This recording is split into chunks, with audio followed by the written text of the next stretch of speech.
Continuamos esta segunda parte del desmontaje del movimiento, de las argucias del movimiento antimigración identitario. El movimiento antimigración identitario se define como identitario.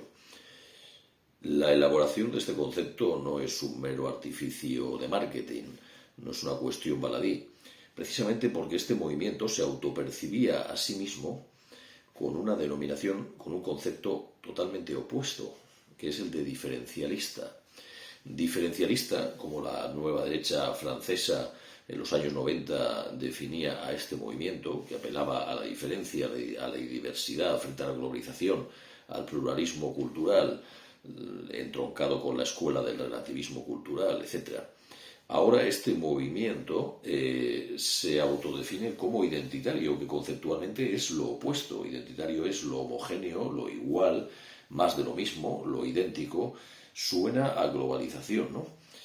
¿A qué se debe este desfase? Este desfase entre la autopercepción de este mismo movimiento en los años 90 y desde el 2000 hasta ahora, un desfase conceptual entre términos antagónicos en su propia autopercepción, en su propia autodenominación. Pero además hay otro desfase, un desnivel entre el propio relato victimista, la argucia de este movimiento que se quieren presentar como víctimas de la globalización, apelando a la diferencia y a la diversidad, pero al mismo tiempo el concepto les delata, el concepto con el que se autoperciben es como un toque de atención del inconsciente, ¿no? El inconsciente les ha jugado una mala pasada porque les ha revelado, les ha desenmascarado, diciendo que ellos lo que quieren es no diferencia, no diversidad, no pluralismo, sino que lo que quieren es globalización, es decir, identidad, homogeneidad, hegemonía.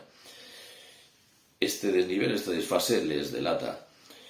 Hay un libro, un artículo que se basa en una conferencia de Heidegger, filósofo muy importante para esta gente, aunque no lo han entendido, y la prueba de que no lo han entendido es esta confusión conceptual entre dos antagonistas que son identidad y diferencia. El discurso, la conferencia de Heidegger se llama precisamente así, identidad y diferencia, y remarca el antagonismo al mismo tiempo que la copertenencia de ambos en otro ámbito, pero no vamos a entrar en esas cuestiones filosóficas. La cuestión es que ellos quedan retratados cuando dicen combatir al imperio de lo igual, al imperio de estar cortados todos por el mismo patrón, pero luego ellos apelan a la identidad, que es justamente el concepto de eso que dicen atacar. Han renunciado a utilizar el concepto de diferencialistas. Será por una mera cuestión de marketing, porque la palabra diferencialista suena demasiado larga y suena mejor lo de identitarios. ¿Habrá sido una mera cuestión de marketing? No, es una cuestión de fondo. El subconsciente les está delatando. En el fondo, lo que ellos quieren es una globalización en pequeño, como por cierto Heidegger ya les acusó en su momento a los antepasados de esta gente, que son los nazis. Hizo una crítica interna, ya sabemos, ¿no? Pero una crítica, al fin y al cabo, Heidegger dijo esto, que era el nacionalismo una subjetividad extrema y que esto era un humanismo, como Heidegger es junto a Junger, de los primeros en teorizar la idea de globalización, tal y como la conocemos ahora, un dominio tecnológico universalista de las ideas liberales, el imperialismo ideológico, obligando a los pueblos a dejar de ser, a no dejarles ser, sino marcándoles una agenda, una ruta. Heidegger a esto lo llamó Gestell, a esto, es decir, el dispositivo, lo llamó también maquinación,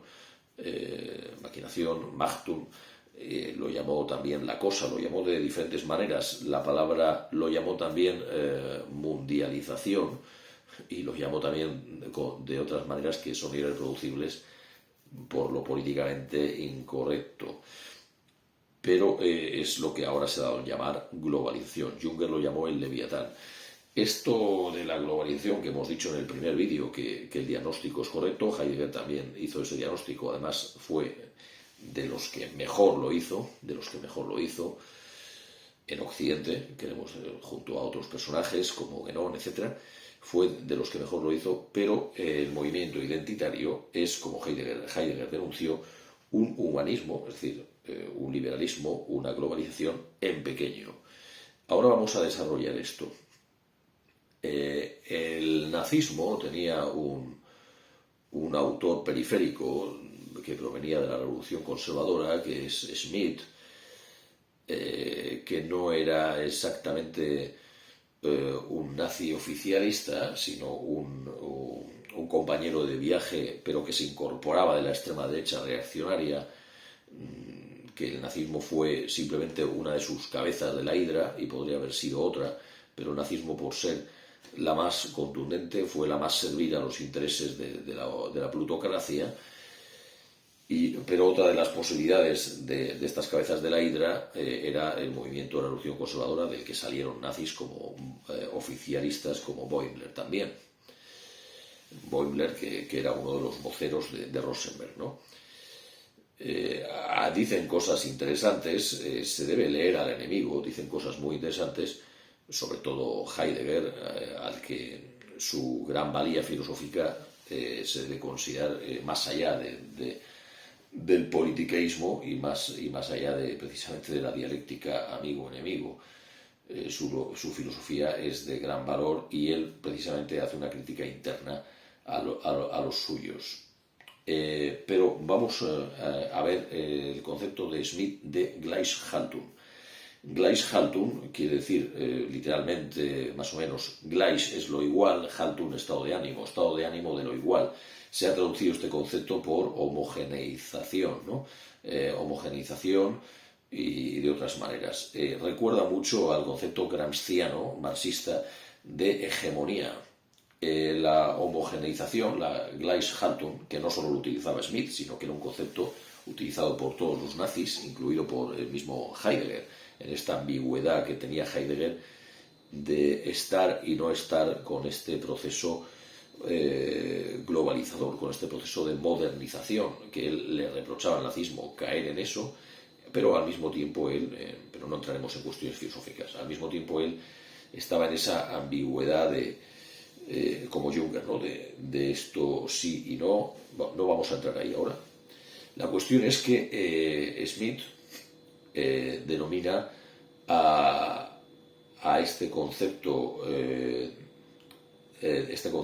de populista, este concepto antiliberal que él quiere, que él le da un concepto a este movimiento, que los hijos de este movimiento son de los que estamos hablando precisamente ahora. Él denomina esta cosa, que ahora se llama identitarios, antes se llamaron diferencialistas, y antes Schmitt lo llamó Gleichhaltung, un movimiento de Gleichhaltung, es decir, un movimiento de homogeneización. Podemos decir también un movimiento de construir una hegemonía, que es el objetivo del populismo. Construir una hegemonía, un dominio. Dice Gramsci que la oligarquía construye su hegemonía cultural. La hegemonía cultural es lo que los marxistas llaman ideología. Ya hemos hablado en el primer vídeo de la ideología. Lo que es el poder de la estructura de fondo dominante de los amos del cortijo, destila un opio calculado para dominar al pueblo. Eso es la cultura. La cultura no es algo neutro. Lo que es neutro es la espiritualidad, lo que es neutro es la tradición con mayúsculas, lo que es neutro es lo que viene de Dios, la espiritualidad, las tradiciones, las profecías. Pero lo que no es neutro, evidentemente, es la cultura. La cultura es una farsa. Ojo, por supuesto que no hay que imponer, como hace la globalización precisamente, a las culturas, por muy farsa que sean, a que sean otra cosa que lo que ellos quieren ser, porque eso además es imperialismo cultural, es decir, la solución a el propio chiringuito cultural no es un super chiringuito cultural, no es un super chiringuito cultural imperialista. Por eso Bartolomé de las Casas defendió el derecho de autodeterminación de los pueblos indígenas y defendió que los indígenas fueran como ellos quisieran ser, sin que los españoles les impusieran un modo de ser.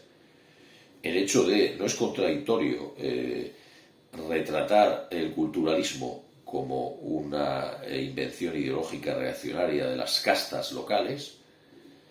No es contradictorio definir eso así y al mismo tiempo oponerse a un imperialismo que obligue a las diferentes culturas a ir por una senda, obliga a las diferentes, precisamente, a ir por una senda de otra cultura. Si uno define la cultura como ese chiringuito, no puede a continuación defender que una cultura se convierta en vanguardia imperial de las otras, que eso es ese chiringuito multiplicado por 1000, ¿no? Entonces, eso está claro, no es contradictorio una cosa con la otra. Así lo vio Bartolomé de las Casas y otros pensadores de la escolástica, por ejemplo. Pero al mismo tiempo, oponerse a la globalización no es contradictorio con denunciar elementos de globalización precisamente en esta Gleichschaltung, precisamente en el movimiento identitario, que es una aspiración de hegemonía, de homogeneidad, de ideología, de dominio cultural de una élite sobre la masa, de una élite cultural sobre la masa. Es, por lo tanto, una pretensión de globalización.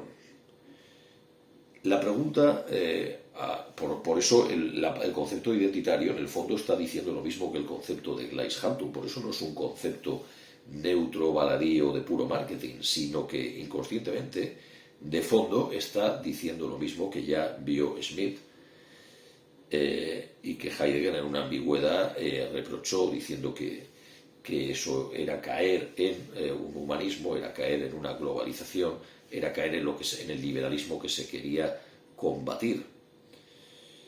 Lo que Heidegger pretendía era combatir a la globalización, pero sin reproducirla en diminuto, sin reproducirla en pequeño.